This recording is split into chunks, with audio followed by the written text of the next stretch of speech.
es un claro ejemplo también de relación de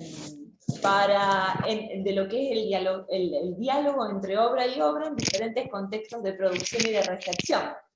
Justo ahí implica mucho el tema de la importancia del contexto, porque por ejemplo yo les sugiero que lean Edipo cambiado u otra vuelta de tornillo, y para entender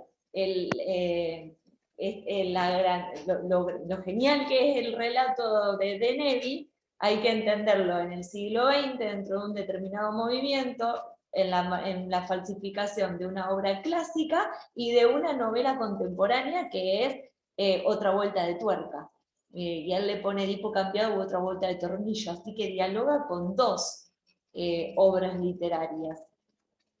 Pero igualmente acá tengo otra para ver, hay otras dos para ver el tema de intertextualidad. Bueno, vamos a empezar la clase momentáneamente con la lectura me gustaría que puedan compartir ustedes, en primer lugar, los ensayos, y en segundo lugar, en la clase anterior yo les propuse escribir un cuento desde la perspectiva de un niño. Y yo les dije que iba a intentar hacer el mío también. Hoy, entre todas las cosas por ahí, la turbulencia que tuve, me sentí un ratito a ver si me salía esa cuestión inspiradora de la escritura, así que hice el mismo ejercicio que ustedes. Vamos a compartir los cuentos y los ensayos. Si alguien quiere que yo lo comparta en pantalla, pero me gustaría que lo lean ustedes, no lo voy a leer yo. Empezamos Voy a decir algo. Anoche no me podía dormir de la emoción que tenía. ¿De la escritura del cuento o del ensayo? Sí. ¿O de todo? No, el ensayo viste que le hice las correcciones, eso de lo que vos me marcaste y te lo mandé. No, del cuento, el cuento. Me fui a dormir a las 2 y no me podía dormir de la emoción que tenía. Estaba como enchufada a 380. Qué genial. No sé por qué me pasó eso, viste que, no sé, me reemocionó mi propia producción. Bueno, perfecto. Si te emociona a vos, esa emoción es la misma que se transmite. Así que es genial. Como el refrán, cada loco con su tema, pero bueno, a mí me emocionó. Bueno, entonces vamos a hacer una cosa. Vamos a empezar por la parte más creativa y empezamos por los cuentos. ¿Les parece? Bueno. Listo. Bueno, comparto el tuyo. Dale. Bueno, espero que les guste. Sí, para que lo pongo en pantalla. Para ponerlo en pantalla lo tengo que abrir en detalle, ya lo abro.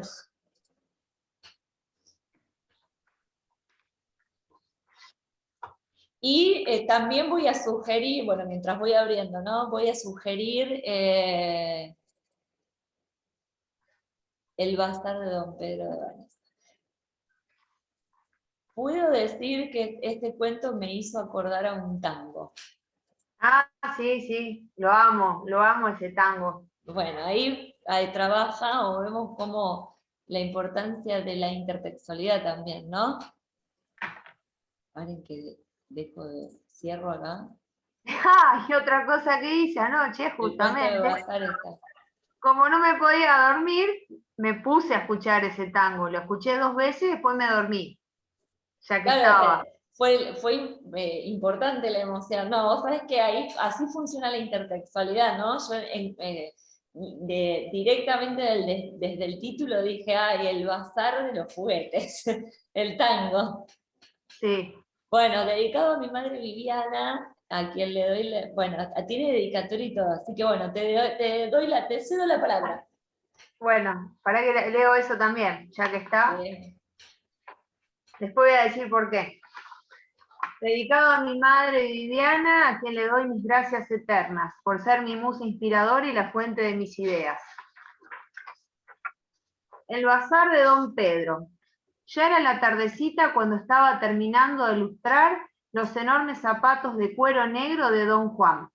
Era un hombre petizo y gordo, con una enorme sonrisa en su redonda cara, y era mi cliente preferido porque siempre que terminaba mi trabajo me daba el triple de moneditas de lo que cobraba normalmente, y yo se lo agradecía muy contento. Creo que en el fondo, además de ser amable y bondadoso, le daba lástima saber que éramos 6 hermanos y que nuestros padres pese a que trabajaban en el molino harinero, ganaban muy poco dinero, apenas si nos alcanzaba para comer. Yo, que era el segundo más grande, hacía ya mucho tiempo que lustraba zapatos en la calle para ayudar en casa, al igual que mi hermano Luis, que trabajaba a la vuelta de la manzana. Pese a que tenía 9 años recién cumplidos, sabía muy bien las necesidades que había en casa y que mis padres vivían preocupados por llegar a darnos de comer todos los días. Teníamos ropa donada por la iglesia, las camisas a cuadrito y los pantalones cortos que los niños ricos ya habían descartado por unos nuevos y que después de tanto usarlos, mi madre los remendaba para hacerlos rendir un poco más. Los zapatos, a diferencia de los de mis clientes, tenían las puntas gastadas y ninguna pomada podía disimular eso. Lo que sí era nuevo eran los tiradores que tenía puestos, porque mi señorita Ramona me los había regalado para mi cumpleaños junto con una boina que hacía juego. Era viernes y se notaba en el movimiento del barrio que el fin de semana estaba llegando. Pero eso no era lo que a mí me importaba, sino que, como todos los viernes, don Pedro armaría la vidriera con los nuevos juguetes que habían llegado. Su bazar se encontraba en una cortadita donde todos los vecinos iban a comprar, porque además de los juguetes, vendía artículos de almacén, de panadería, frutas y verduras, hilos de diferentes colores y elásticos para las señoras costureras, y hasta algunos libros que la gente mayor gustaba de leer. Apenas terminé con los zapatos de don Juan, me fui corriendo para lo de don Pedro, que pronto exhibiría la mercadería. Me apoyé en el umbral de la ventana mientras esperaba que levante la persiana y muestre los nuevos juguetes que tanto deseaba algún día tener. De golpe, estaba manejando la locomotora roja que llevaba enganchados 15 vagones de diferentes colores, llenos de chupetines, caramelos y chocolatines.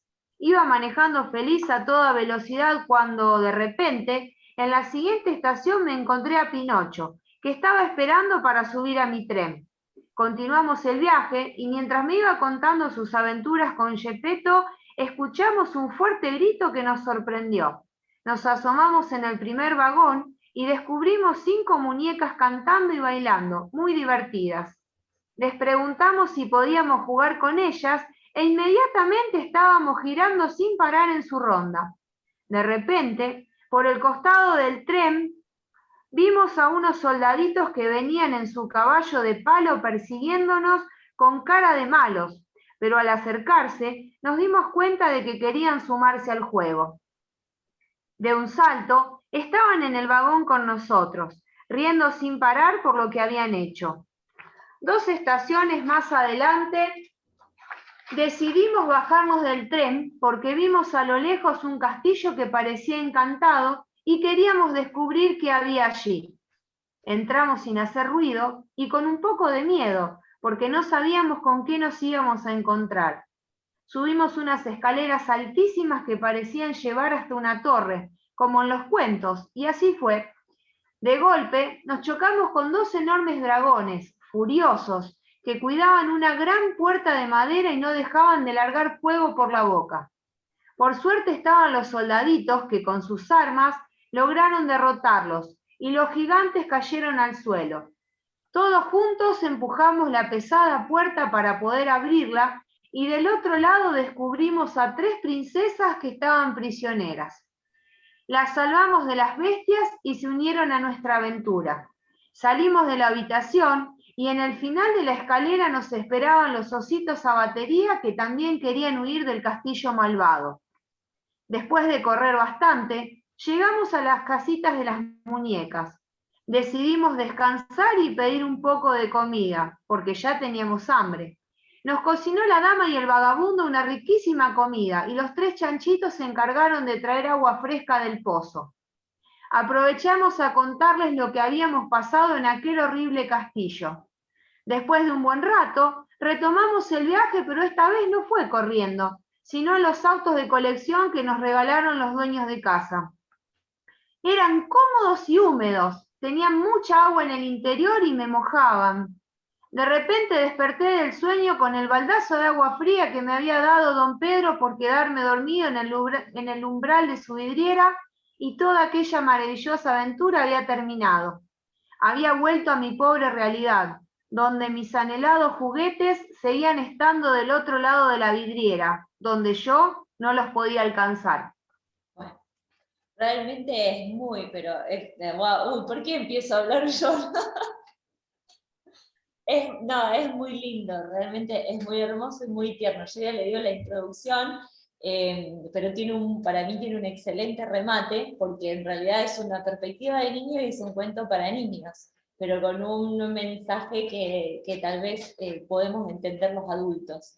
Te dejo hablar, Vane, vos dijiste que ibas a explicar la dedicatoria también. Sí, porque en realidad se podría decir que fue una especie de trabajo en equipo, porque, o sea, yo me emocioné realmente anoche cuando lo terminé de escribir, y hoy que lo vuelvo a leer me vuelve a emocionar, porque pensaba cómo podía hacer un cuento, porque obviamente uno ya tiene una edad que no es tan fácil meterse en el personaje de un niño. Y entonces pensaba qué podía escribir. Y se me había ocurrido en un principio contar alguna aventura de cuando yo era chica, que por ahí era re pegota a mi abuelo, y bueno, y tenía pensado hacer eso. Entonces mi mamá me dice, ¿por qué no escribís la historia de un nene pobre que mira los juguetes de atrás, tipo el tango, y que le pasan cosas? Y bueno, por ahí no fue mi idea, la del cuento, pero bueno, fue mi trabajo y por ahí mi imaginación para hacer la historia. Entonces, nada, anoche cuando terminé de escribirlo estaba emocionada por lo que me había salido, porque me emocionó a mí misma lo que escribí, es loco, pero y de hecho lo vuelvo a leer y me vuelve a provocar eso, hablando de los sentimientos que puede generarnos la literatura. Y aparte me pasó que no había la hora de terminar esa historia que me iba saliendo, para a la vez leérsela a ella para ver si era lo que por ahí tenía ganas de que salga, no sé cómo explicarlo. Entonces le dije, le encantó, bueno, a mi mamá, y le digo, bueno, le voy a poner la dedicatoria, digo, porque también vos tenés tu parte de que me tiraste la idea, y bueno, y salió esto. Así que bueno, nada, estaba contenta por eso y por eso fue con dedicatoria. Pero vieron que en el artículo de Rulfo, que dice el desafío de la creación, él dice que en un momento uno piensa el personaje, lo pone en un lugar, le pone una forma de hablar, y después el personaje cobra vida, que es lo que le pasó a este niño en tu cuento. Que es Claro. lo que, claro, como decirte, no había la hora de terminar la historia, porque claro, el personaje cobra vida, realmente cobra vida. Es una muy buena metáfora para explicar lo que le sucede a una escritora en el momento de quienes ustedes que tuvieron la experiencia de hacer ficción narrativa ya en años anteriores, pasa eso. Va actuando solo el personaje, es muy emotivo el cuento, y en la intertextualidad que tiene el tango también es muy emotivo, pero tiene un trabajo de intertextualidad muy interesante este cuento, porque no es solo el bazar de los juguetes, el bazar de Don Pedro, sino que también tiene un diálogo con todos los cuentos de hadas, porque la princesa, los castillos, los dragones, son todos elementos y personajes de los cuentos obligatorios de los cuentos de hadas. Pero también hay intertextualidades a otros cuentos, porque el viaje del tren, que también podemos pensar que hay un cuento y una película sobre este viaje del tren con los que va juntando los personajes, y hay otros, se menciona los soldaditos, que está el cuento del soldadito de plomo, se menciona también el de La dama y el vagabundo. La dama y el vagabundo, Los tres chanchitos o los tres cerditos también, o sea que hay un montón de diálogos, o sea, todo el niño que está soñando también con todas las obras de literatura que escuchó, que le han contado para poder recrearlas en su imaginación. Hay un trabajo muy interesante acá de intertextualidad. Sobre todo yo mientras vos lo ibas leyendo iba pensando, si lo tendría que trabajar en una salita de 5 o en primero o tercer grado, ustedes van a ser profes de secundaria, pero por ahí en el taller de oralidad, lectura y escritura se piensa la obra de literatura en pos del receptor, que en este caso para un niño, estaría muy bueno para que trabajar con los chicos cómo van apareciendo los personajes de otros cuentos dentro de este cuento. Eso también, no, se me iba ocurriendo y a mí se me terminó ocurriendo una idea para trabajar con, o sea, me anoté una idea en relación a tu cuento. Y también lo que hice antes de empezar a escribir fue buscar, porque mi idea era ambientar, digamos, el nene en la época más o menos de los años 50, 60. Entonces, bueno, también me tomé el trabajo de buscar primero por internet cuáles eran, si bien tenía una idea, pero bueno, no tampoco sabía bien cuáles eran por ahí los juguetes típicos de esa época. Entonces, esa también fue la idea me hice una lista al lado de una hoja con una lista de los juguetes que por ahí ya estaban en esa época, como los soldaditos, el caballito de palo, las muñecas, y tenía anotado un par más, el yo-yo, el valero, pero bueno, no supe, los descarté, no entraban en la historia. Para la próxima. Está muy bien, también buscaste la ropa del personaje y la imagen, Sí, que encaja con los tiradores, el sombrero, que hacían juego, los zapatos usados muy bien y la imagen está bárbara. ¿Cómo se llama? Y ahora vamos a ver cómo aplicamos la teoría. ¿Cómo se llama a eso que vos hiciste que se llama buscar? ¿Cuáles eran los juguetes reales del lugar, de la época en que vos ambientaste la historia y por qué lo hiciste? O vamos con todos tus compañeros, ¿por qué creen que Vanessa buscó cuáles eran los juguetes de la época en que había ambientado su historia? ¿Por qué creen que lo hizo? Yo no voy a decir por qué lo hice. No. Vivi y Genaro, ¿por qué creen que Vanessa recurrió a buscar en internet los juguetes de la época en la que había ambientado su historia, que inclusive encaja con la imagen y con la ropa que tenía puesto el personaje, que también es de esa época? Yo Y creo porque que es tiene una que parte, tienen que coincidir. Bien, pero hay una noción. es una parte del relato para que uno esa historia la formalice en la época en que estaba. Bien. Los juguetes, porque los juguetes, si bien van variando, pero en esa época eran muy de las cosas manuales, es decir, no había tanto electrónica como ahora, no había nada. Bueno, en eso Entonces coincidimos. Está bueno identificar el momento con los juguetes, traer al momento lo que se usaba en esa época. En eso coincidimos perfectamente. Si nosotros le tenemos, eso tiene un nombre, es una noción teórica que ya la hemos hablado, que es una característica de la literatura. La ¿Cuál verosimilitud. será? Muy bien. Eso hace al relato que sea verosímil. El hecho de ambientar, de que los juguetes estén ambientados a la época en que ella pensó, en esta época se vestían de esta manera y jugaban con estos juguetes. Eso hace a la verosimilitud. ¿Y qué tipo de cuento ustedes creen que es? Si le tendrían que poner un género a este cuento, en el que coincide la época, el juguete, la vestimenta, el niño atrás del vidrio que es pobre y no puede acceder. ¿Cómo? No voy a decir. Es como un relato social. Yo lo veo de esa manera. Me remonta un poco a la lectura de Mark Twain o de Dickens, que tienen esas imágenes de una sociedad. Bueno, en el caso de Dickens hace un retrato de la sociedad porque tiene una intención de mostrar también una postura política, no política de política partidaria, de política de cómo observar una clase social en un determinado contexto y marcar otras clases sociales. Pero el género social es como que no existe. Si nosotros tendríamos que ponerle un género dentro de la narrativa, dentro de la narrativa tenemos... Se lo pondría.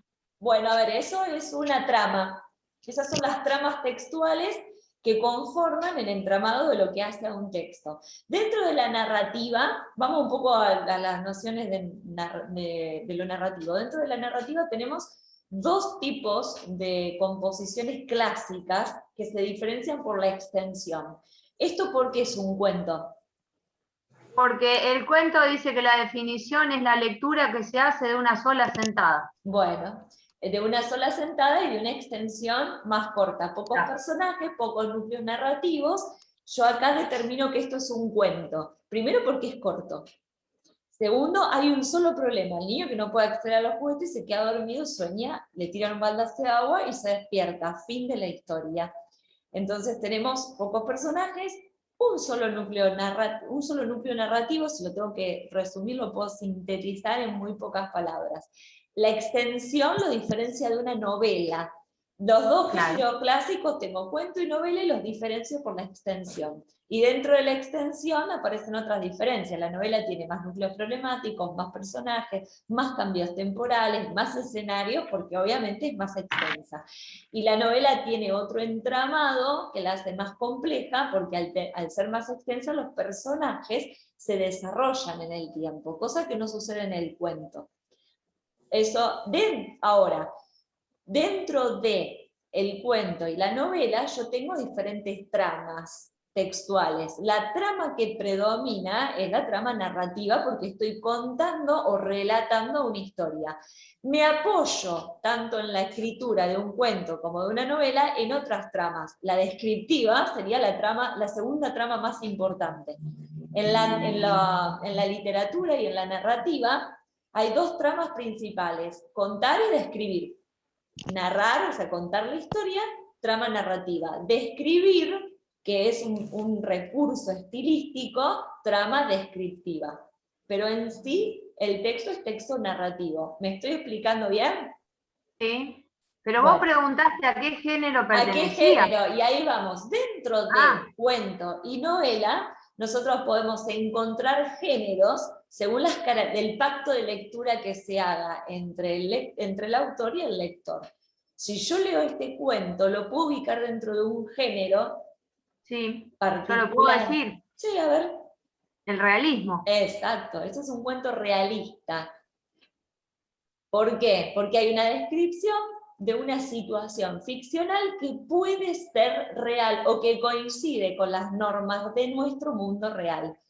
Pobreza, un niño. Después, lo que dijo Genaro, ahora vamos a la otro análisis. Está mostrando un cuadro social de una clase que no puede acceder. Ahí sí lo analizamos desde la literatura, desde el realismo social. ¿Me explico? Pero antes de llegar a esa parte social, primero es un cuento realista. Lo puedo ubicar en un momento histórico, los personajes se vestían así, esos son los juguetes reales con los que se jugaba en ese momento. La situación es totalmente posible, totalmente real dentro del mundo real en el que nosotros vivimos. O sea que es realista. ¿Eso se entiende? Sí. Yo no lo quería decir porque estaba esperando. Pero... Sí, no, pero está bien. Yo quiero saber si se entiende. Sí. Perfecto, entonces, estamos en narrativa, dentro de narrativa estamos en cuento, dentro de un cuento, cuento realista.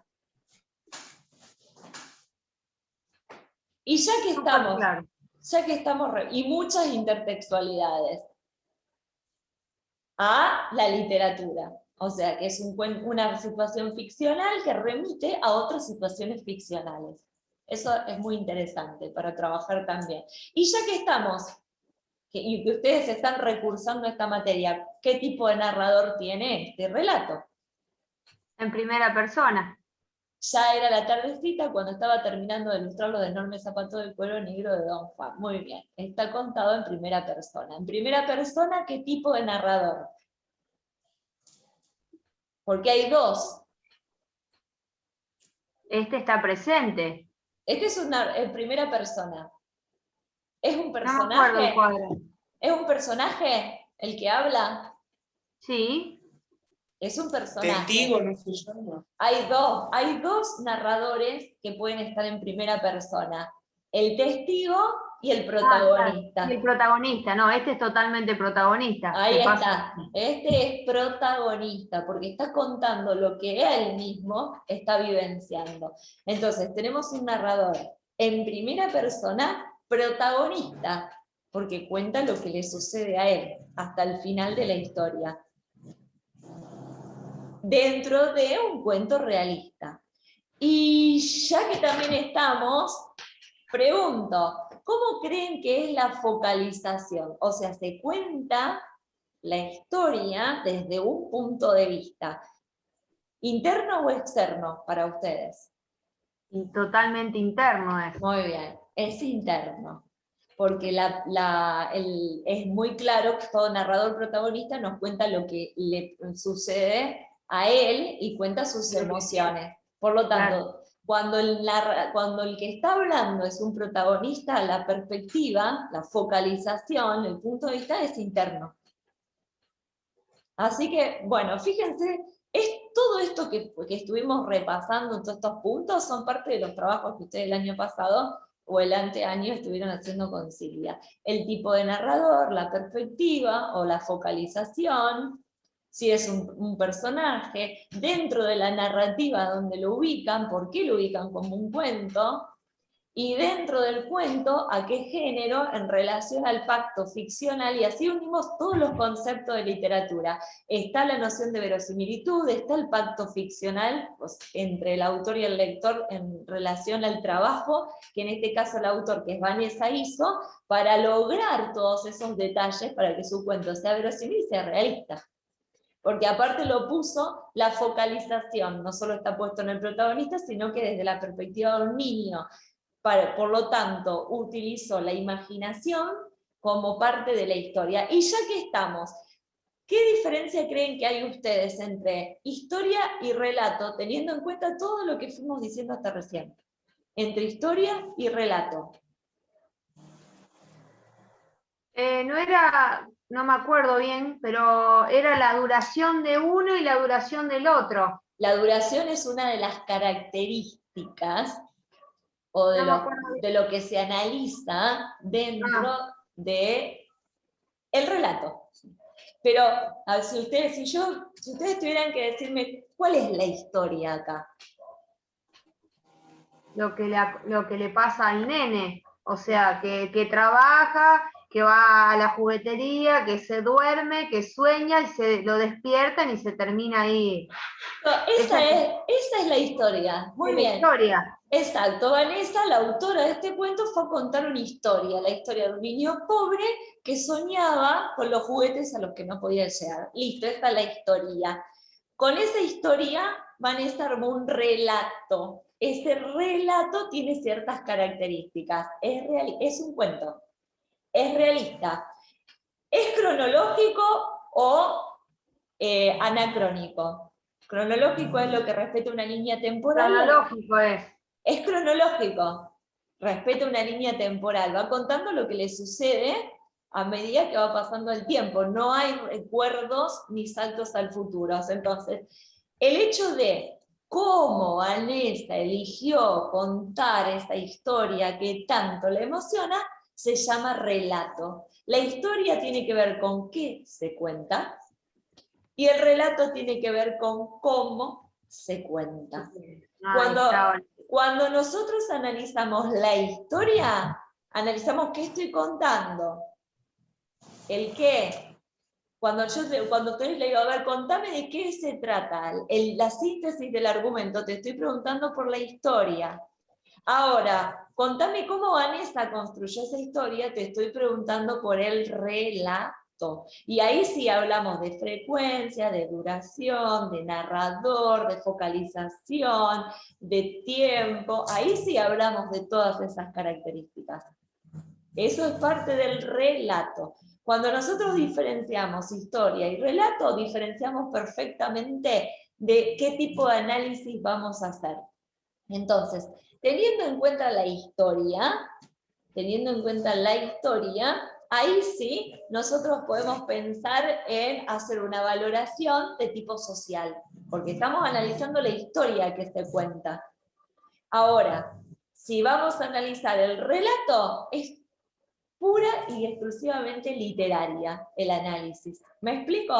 Porque cuando analizamos relato, analizamos forma.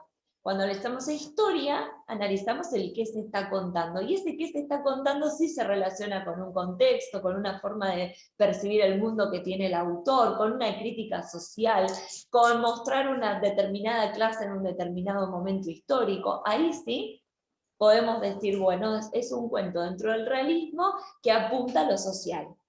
O sea que sería que en la historia sería lo que uno quiere mostrar o generar en el otro, y el relato interviene, o sea, es todo como está escrito, o sea, que intervino en el sentido de personajes, de tiempo, de trama, de todo, de género, todo. Sí, yo te lo resumo así, la historia es el qué y el relato es el cómo. ¿Cómo? Los dos no los puedo separar, porque cómo elijo contar la historia, o sea, con qué recursos estéticos es lo que va a ser el efecto final. Si yo tengo una excelente historia, pero la cuento muy mal, o no sé cómo contarla, no voy a tener ningún efecto literario.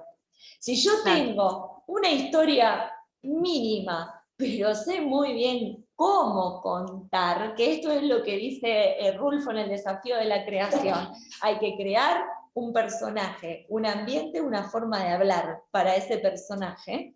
O sea, si yo sé cómo contar, yo puedo obtener una historia muy pequeña, pero un relato muy bueno, y el efecto literario y estético va a ser increíble. Claro, muchas veces se dicen, pero la historia en realidad no dice nada, o sea, ¿qué cuenta? Y cuenta esto. Lo puedo resumir en 2 palabras, pero lo increíble es cómo lo cuenta. Cómo está contado. Exacto. Claro, y el impacto que generó en el lector.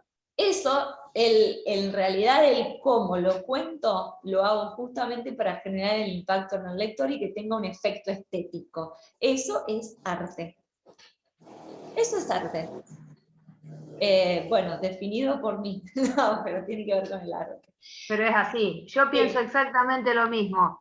Vivi, te perdí, decime si te perdí o vamos bien o estoy hablando muy rápido.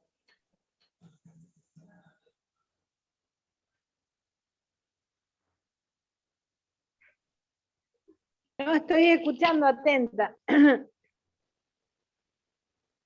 Acá estoy. Ah, bien. No, porque saco los auriculares porque si no se me cae, estoy escuchando bien. Ah, bien, pero ¿vamos bien? Sí, sí. Bien. Está súper claro, profe. Genaro, ¿vamos bien? Sí, estoy acá. ¿No, vamos bien? Sí, sí. Perfecto, perfecto. La idea es que yo quiero tratar de simplificarles algunas nociones que después las vamos a complejizar, porque nosotros tenemos que analizar, en teoría literaria, se analiza dentro de la narrativa el nivel de la historia y el nivel del relato. Hay mucha bibliografía que hablan de este análisis, pero nosotros primero tenemos que entender la base y después lo complejizamos. La base es, analizo el qué y analizo el cómo. Esa es la base. Bueno, entonces era eso lo que yo antes quise decir, el nivel del relato y el nivel de la historia no era si los dos se daban en el mismo tiempo. Tenés un relato singulativo. Si la historia se cuenta una sola vez dentro del relato, es singulativo. Si se cuenta el mismo hecho dentro del relato muchas veces, es iterativo. Ese es un análisis del relato, no de la historia. No era otra cosa, no. Exacto. Sí, eso es frecuencia. Es cómo lo cuento. Cuando vayamos a analizar el cómo, vamos a analizar las estrategias del autor para contar la historia. Es decir, estaríamos analizando tus estrategias, Vanessa, para contar tu historia de un niño pobre que no puede comprar juguetes. Esa es la historia. Claro. Esa es la historia. Pero el cómo lo elegiste contar es lo que genera el efecto de me emocioné. El cómo contaste la historia. Que está muy buena, a mí también me emocionó y al final considero que está muy bien pensado para el género para lo que yo les había pedido, que es un niño que el que está hablando, y desde la inocencia del niño, ¿no? Pero bueno, desde al final, esta cuestión, y ahí sí, Genaro, te voy a dar la mano, que va de lo social. Del otro lado de la vidriera, donde yo no los podía alcanzar. Ahí sí, es totalmente social el análisis que podemos hacer. Bien, muy bien. Después yo lo voy a releer para las cuestiones puntuales muy sintéticas, que encontré algunas comitas de redacción y te lo paso, pero está muy bien logrado. Muy bien. Bueno, Bien. gracias, profe. ¿Compartimos otro? No sé si Vivi pudiste hacerlo, Genaro, Giselle. Yo no lo terminé, profe. Giselle, ¿estás ahí? No te veía en el... Ah, No, perdón, profe, yo no te mencioné yo porque lo no te tengo acá. veía. No, yo creí que no Yo me lo tengo mencionaba acá porque yo no por estoy terminar. recursando. No, ¿sabes por qué no te mencioné? Porque cuando compartí pantalla no me aparecías en el cuadrito, perdón. Ah. No, por No, eso. yo no lo hice todavía, por eso estoy anotando todo lo que vos vas diciendo. Bueno, perfecto, anoten. Perdón, Giselle, No no, había cuando... entendido la consigna, pero ¿Sí? ahora lo entendí. Ay, perdón que no te mencioné, pero no te tenían los cuadritos de la pantalla, por eso. Y bajaba y no me aparecía. Bueno, a ver, entonces, Vivi, ¿vos tampoco lo tenés terminado? No, me falta un poco. Acá. Genaro, Pero- ¿lo tenés en proceso? Lo tengo empezado, pero no lo llegué a terminar, profe.